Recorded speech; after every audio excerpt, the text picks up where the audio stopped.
Halina at inyong kamtan ang langit na kaharian, pamana ng Amang mahal.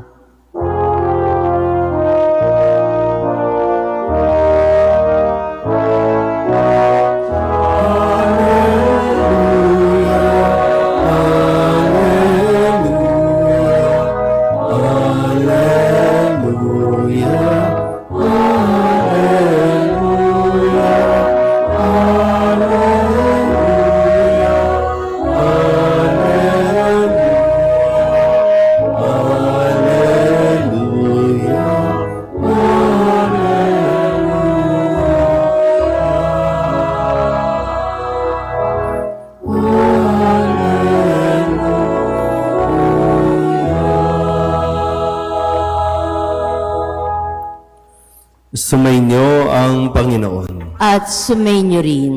Ang mabuting balita ng Panginoon ayon kay San Juan.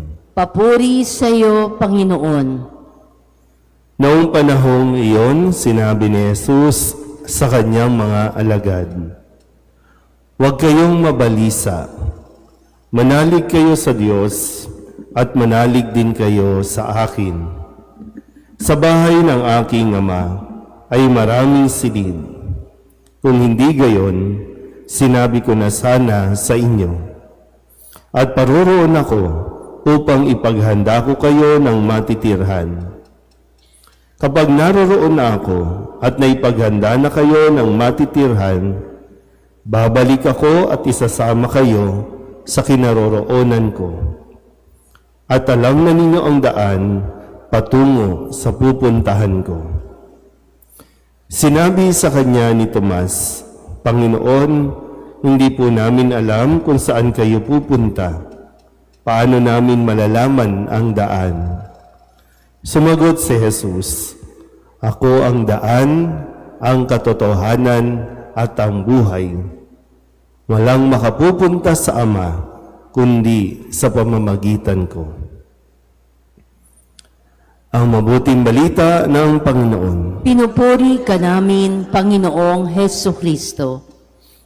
Isang magandang umaga sa inyo po lahat. Ngayon po ay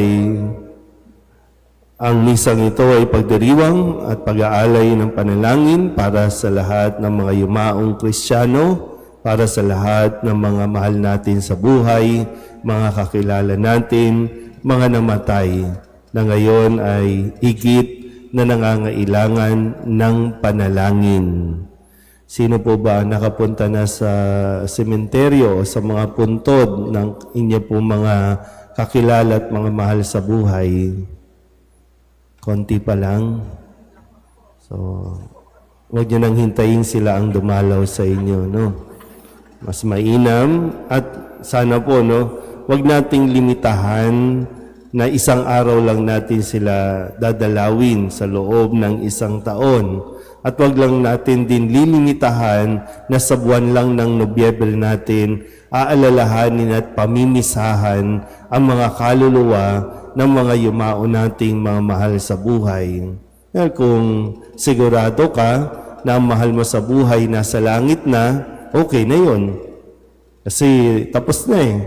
Pero kung bahagi po ng ating pananampalataya, sila ay nasa purgatorio pa, kailangan nila ng dasal ng mga buhay. Kasi kahapon pinagdiwang natin ang kapistahan ng mga banal, yung mga nandoon na sa langit. Yung mga nasa langit, sila ang tutulong sa atin. Kaya nga meron tayong mga imahin, namimintuho tayo, lumalapit tayo sa kanila ng tulong. Hindi sa kanila, kundi sila ay maaaring tumulong sa atin para tayo ay maging mga banal din at makarating din sa langit. Yung mga nasa purgatorio, kailangan ng tulong natin. Naintindihan po? So, yung nasa langit, sila ang tutulong sa atin. Yung nasa purgatorio, tayo ang tutulong. Kaya nga, bago mangyari at matupad ang lahat ng ayon sa kautusan, lahat ng mga namatay, naghihintay sa katubusan ni Kristo.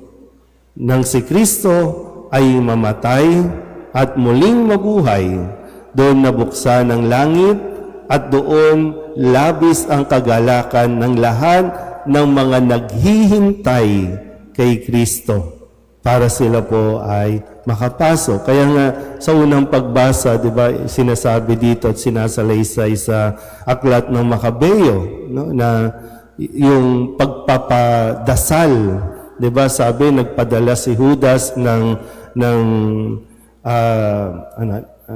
ano ba ginamit dito, no? Nagpadala siya ng kumbaga katumbas, no, ng pera para ipadala sa Jerusalem at ipagdasal ang mga yumaong o yung mga namatay na. Na siya rin natin pinagpapatuloy magpahanggang ngayon. Kaya mahalaga na isinusulat natin, nagpapamisa tayo para sa mga namatay. No? At yan po ay bahagi ng ating pananampalataya. Kapag ang isang tao naman namatay at nasa impyerno, wala na tayong magagawa doon. Kaya tayo ngayon na nandito, sana malinaw sa iyo, totoo ang kamatayan. At tingnan po natin mula sa salitang death. No? Sabihin niyo nga po, death. Spell death, D-E-A-T-H. Death. Yung D ay, ano ang D, Brad? Doorway. Passage. Yung katotohanan, lahat tayo mamamatay. Nakita nyo na yan, di ba? Yung nasa columbarium, yun nandun sa mga sementeryo ninyo, namatay na yan. Kaya totoo yung kamatayan, at ito ay daan patungo sa kabilang buhay. Ito yung proseso natin. Naintindihan po ba? Isinilang tayo at mamamatay din tayo.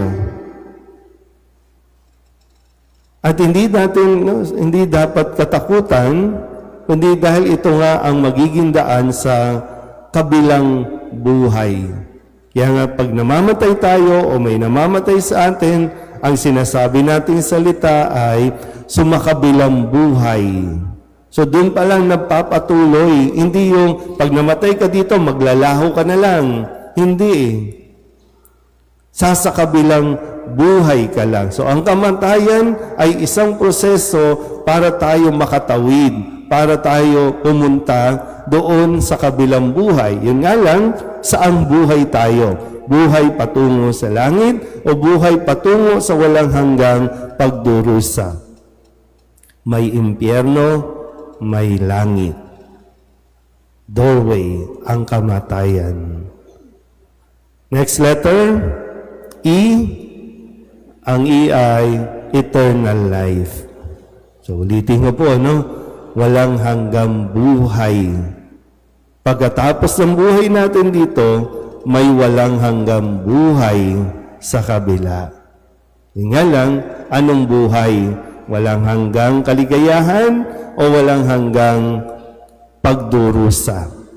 Sa ayaw at sa gusto mo. Maniwala ka o hindi, nakasaad yan at nakasulat yan sa ating Biblia.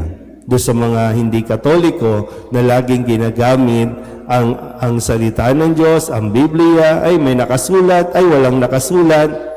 Basahin natin ulit. Walang anumang kapangyarihan sa mundong ito ang makapipigil sa kamatayan natin. Kahit pa sabihin mo, mayroon kang walang hanggang buhay dito sa mundong ito, lahat yan may katapusan. Kahit 1,000 taong ka pang mabuhay, matatapos at matatapos ka rin. Baka nga ikaw mismo ang maghangad na matapos ka na sa mundong ito.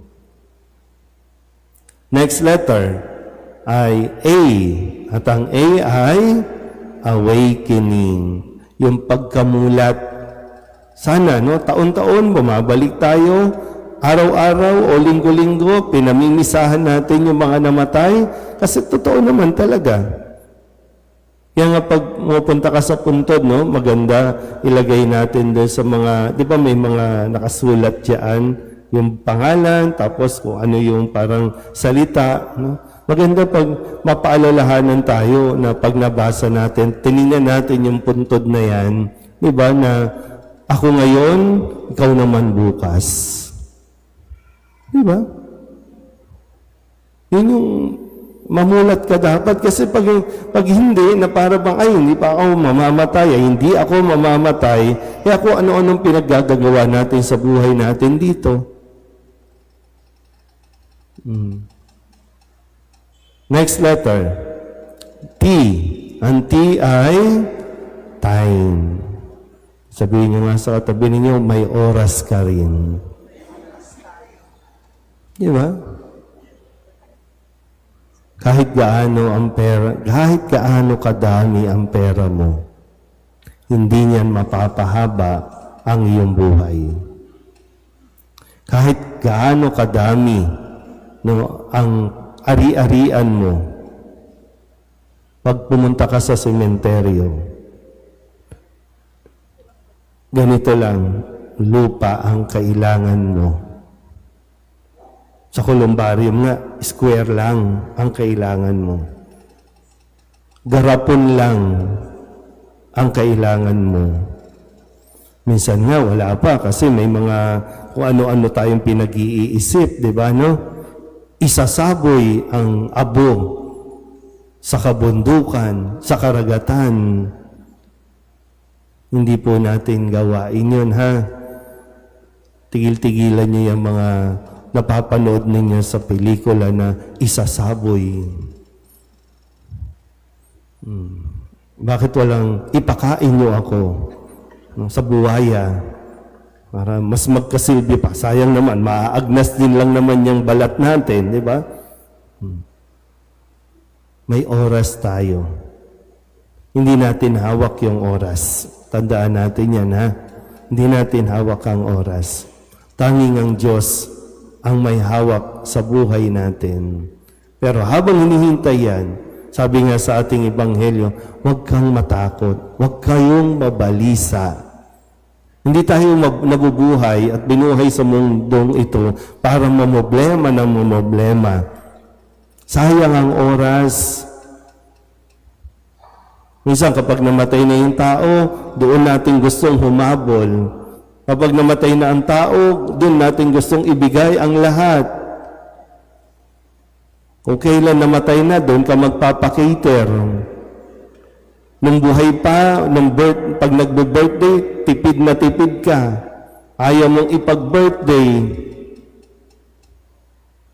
Nung malakas-lakas pa, pwede pang kumain, ayaw mong pakainin.